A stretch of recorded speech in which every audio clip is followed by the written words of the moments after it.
নুহাকে নিয়ে ওদের বাড়িতে যাচ্ছে রাফসান। স্যার, আপনি কি আমার বাড়ি চেনেন?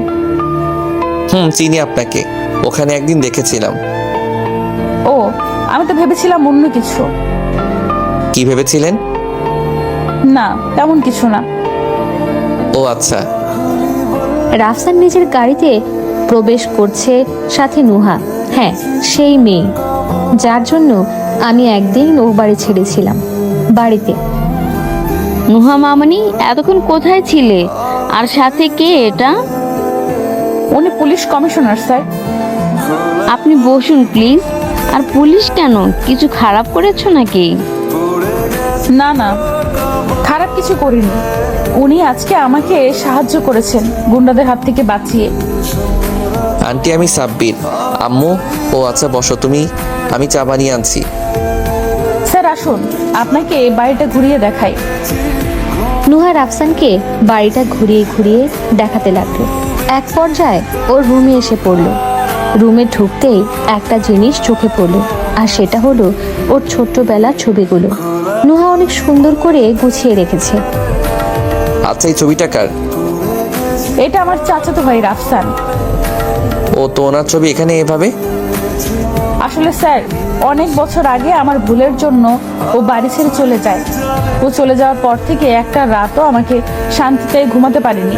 আর ওকে আমি ছোটবেলা থেকেই বড্ড বেশি ভালোবাসতাম, তাই অনেক জ্বালাতন করতাম। কোনো দিন আমাকে কিছুই বলতো না। একদিন ওর জন্মদিনে আমার ভুলের জন্য চাচা চাচি ওকে অনেক মারধর করে। তারপর ও বাড়ি ছেড়ে চলে যায়, আজও ফেরেনি। Very sad. আমি খোঁজ লাগিয়ে দেখতে পারি, পাওয়া গেলেও যেতে পারে। স্যার, ওকে খুঁজে এনে দিতে পারলে আজীবন আপনার দাসী হয়ে থাকবো। সেটা দেখা যাবে। এখন আসি। এই বাড়িতে ঢোকার আগ পর্যন্ত আমার মনে অনেক রাগ জমা ছিল, কিন্তু এখন রাগের খাতায় কিছুই অবশিষ্ট নেই। সব রাগ পানি হয়ে গেছে। আর আম্মুর চেহারা দেখে মনে হয় এখন আর রাতে ঘুমাতে পারে না। যাই হোক, আমি সব ঠিক করে দেব। কয়েক সপ্তাহ পর মোবাইলে। হ্যালো নুহা, রাফসানকে পাওয়া গেছে। কি বললেন? শুনতে পাইনি। বললাম যে রাফসানকে খুঁজে পাওয়া গেছে। মজা করছেন আপনি? সত্যি পাওয়া গেছে। তাহলে ওকে নিয়ে দ্রুত আসুন। আমার বিশ্বাস হচ্ছে না। আসবো, কিন্তু রাফসানের একটা শর্ত আছে, না হলে ও আসবে না। কি শর্ত?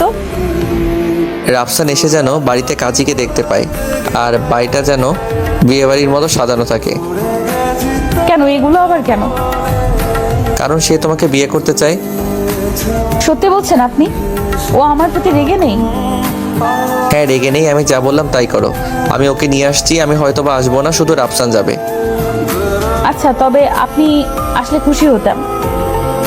রাফসান নুহাকে আচ্ছা বোকা বানালো। নুহা জানে না যে এই সাব্বিরই ওর রাফসান। বাড়ির সামনে পৌঁছে গেছে নুহা।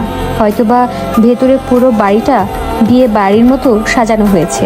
বাড়ির বাইরে বসে আছে রাফসান একটা গাড়ি নিয়ে। ভেতরে ঢুকবে এখনই। রাফসান ভেতরে গেল মাস্ক পরে, যাতে